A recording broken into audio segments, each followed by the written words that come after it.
I thought it was just gonna be paperwork, but it was so much more. I just had my first nurse consultation for starting IVF. This is one of 2 nurse consultations before I actually start injections and all of the whole process of the egg retrieval, which is what I'm concentrating on right now. There are so many acronyms.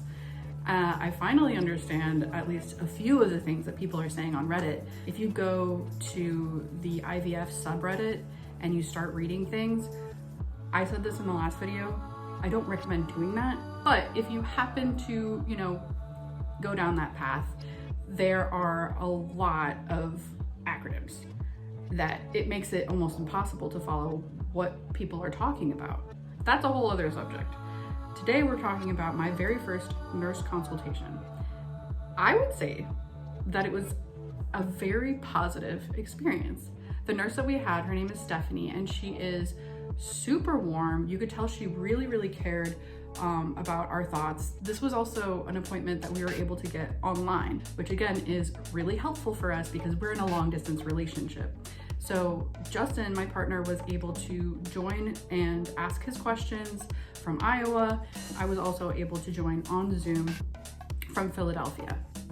Now, I thought that this consultation was gonna be super boring. I thought we were just gonna go through, there is a stack of paperwork that you have to sign and you have to read and you have to go through and make all these decisions.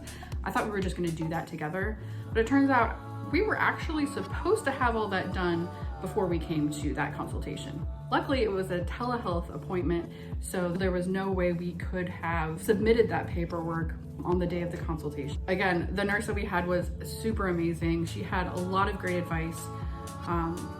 She understood that our situation is pretty unique. Not only are we long distance, but my partner has had a vasectomy, so we have to do a sperm aspiration. And we don't know, what the health of his sperm looks like at this point. He actually had to get a sperm analysis even though he had a vasectomy, and that pretty much just told us what we expected, that there were no sperm present in the semen. So our nurse gave us a lot of great information and a lot of great advice, and I'm really hoping that I wrote it all down. I can't find it right now, but this is good advice for anyone else watching. Always keep notes. Don't just write everything down that you want to keep it all in the same spot. So if that means you're doing it on your phone, keep it all on your phone. If that means you're doing it on your computer, bring your computer to appointments. Or maybe you just have scraps of paper like me, or literally write on the side of a cardboard box, again, like me. Whatever the case may be, take all of the little pieces of paper or cardboard, put them in the same notebook or folder, just so you know exactly where your notes are, because you're also living your life in between all of these appointments. And there's weeks in between the appointments sometimes. So you don't want to lose track of what your thoughts were from the last appointment to the next one. In this appointment, since we weren't so much talking about paperwork, I had a chance to ask a lot of questions about just the biology of the whole process. I am super interested in that. And I've been trying to learn a little bit more about the menstrual cycle in general and how it affects people. And, there's something called, I forget what it's called, cycle timing. I don't know. Basically, you think about where you're at in your cycle when you are planning events or planning your day, or even just thinking about how you feel that day. When you're near the end of your cycle, you tend to be a little bit more tired. So you save those days.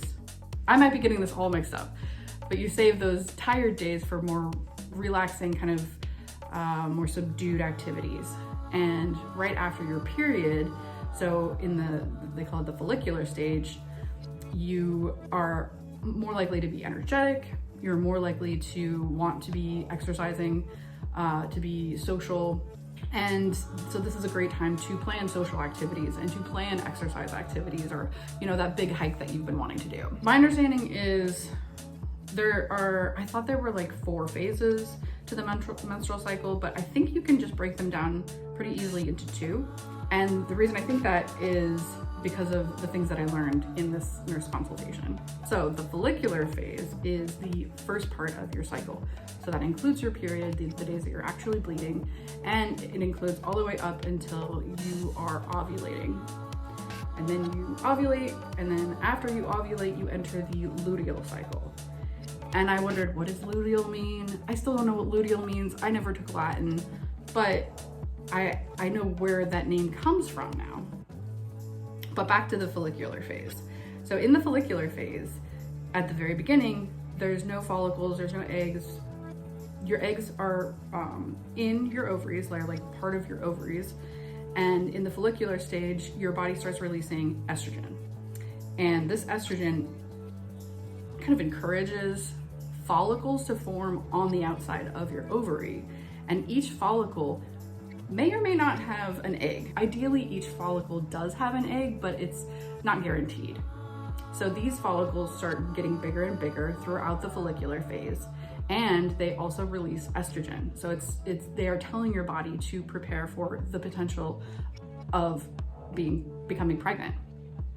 And at a certain point, one single follicle will become the dominant follicle. So it's like the queen of them all. All the other follicles, I don't know, they just dissolve, they get thrown out basically. Goodbye. So the dominant follicle will, during ovulation, actually burst open, and the egg will come out of the follicle and go where it needs to be in order to become fertilized. But the follicle that was left behind, it's exploded, right? It turns into something called the corpus luteum. And the corpus luteum is what produces progesterone that supports the beginning of the pregnancy. Once the placenta is large enough or developed enough, the corpus luteum is no more. So it gets, basically replaced. Its function gets replaced by the placenta. And that is, I think the nurse said, the first 11 weeks. And so this is the reason why the phases are the way they are. So follicular, the follicles are developing, you ovulate, one dominant follicle bursts out in order to maybe become pregnant, we'll see. And then the corpus luteum is left behind where that follicle was, and it produces progesterone, which basically during the time that it creates progesterone, it's thickening the lining of the uterus, and that lining of the uterus eventually, I think, becomes the placenta. So the period of time that the corpus luteum is producing progesterone in preparation for a pregnancy is called your luteal phase. And then at some point, if the egg is not fertilized, your body gets the memo and figures out, oh, we're not pregnant this time. Let's just get rid of the lining so that we can have a fresh start. And then the whole process starts again. You have your period, the follicular phase starts, you ovulate, the luteal phase starts, etc., etc. So it makes sense now that why it's called the follicular phase and the luteal phase, because it's the corpus luteum that is playing the most important role during that phase. This is all important, and it came up because I found out a lot more about what embryo implantation looks like. I think I mentioned that I so far haven't been too concerned about going through the whole process of egg retrieval. It seems like it will be really annoying, possibly painful for about 10 days, but then you're done. So I've been a little bit worried that the embryo transplant, they call it ET or FET if it's a frozen embryo transplant. So I'm a little bit worried that the embryo transplant will be a lot more intense than the egg retrieval. And my worries have been somewhat confirmed. The nurse did say that during the transplant, I don't know if it starts before, probably starts before, the doctor will have me on, some sort of hormones, and I will, even through the beginning of the pregnancy, so say everything goes well, in the beginning of the pregnancy, I'll still be taking those progesterone shots to the butt. And the progesterone shots are the intramuscular shots, so they're the bigger ones and the more painful ones. And she said that it's possible that I could be on those shots for the first 11 weeks of pregnancy, más o menos. And remember, this is because the corpus luteum would be producing that progesterone. However, during the embryo transplant or beforehand, we are actually just going to simulate ovulation. So my body is not actually going to go through ovulation. We're just simulating it because we don't want an unfertilized egg to be released by my body as it naturally would. We want my body to think that it's already pregnant because we're going to implant an already fertilized embryo. That means that there will not be a follicle that is the dominant follicle to release an egg, and that follicle that bursts will not become a corpus luteum. So we will be without a corpus luteum, and that's why we have to take the progesterone. So as far as my plans for where I'm gonna be during the transplant, I mean, obviously I need to be in Philly for the actual transplant, and I was thinking that after the transplant and we see whether it took or not, that I would go to Iowa. But if I'm gonna be taking shots every day, and if I'm going to be going into the clinic every few days to check on the pregnancy, it might make more sense to stay in Philly for a few more months after the transplant. On the one hand, I'm excited for that because I get to hang out with my friends there. On the other hand, I'm kind of sad because I can't kind of start the new life that I am going to have in Iowa. Back to what our next steps are. I do have to do the paperwork before the next nurse consultation, which will be June 25th.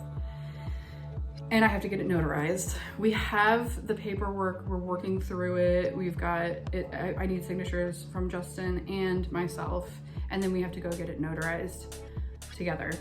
So we'll get that done within the next week or so, and then we'll be ready for the next nurse consultation.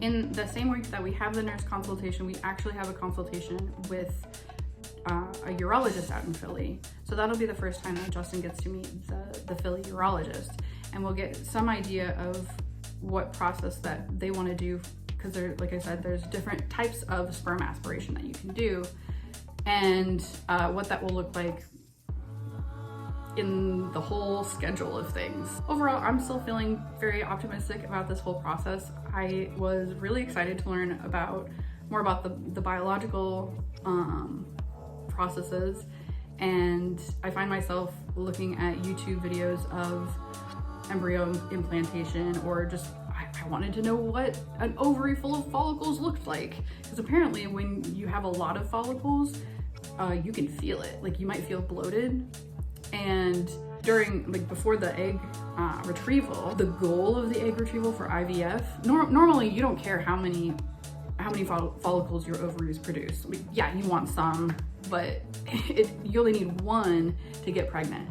But with IVF, they want to produce as many follicles, and therefore hopefully as many eggs as possible, so that they can hopefully get the healthiest embryo out of that. So there are certain supplements that I've been taking, and actually that reminds me, I need to ask my doctor when I see her if I need to be taking DHEA. I do not know what that is, but I read on the internet that a lot of people have really intense symptoms when they take it.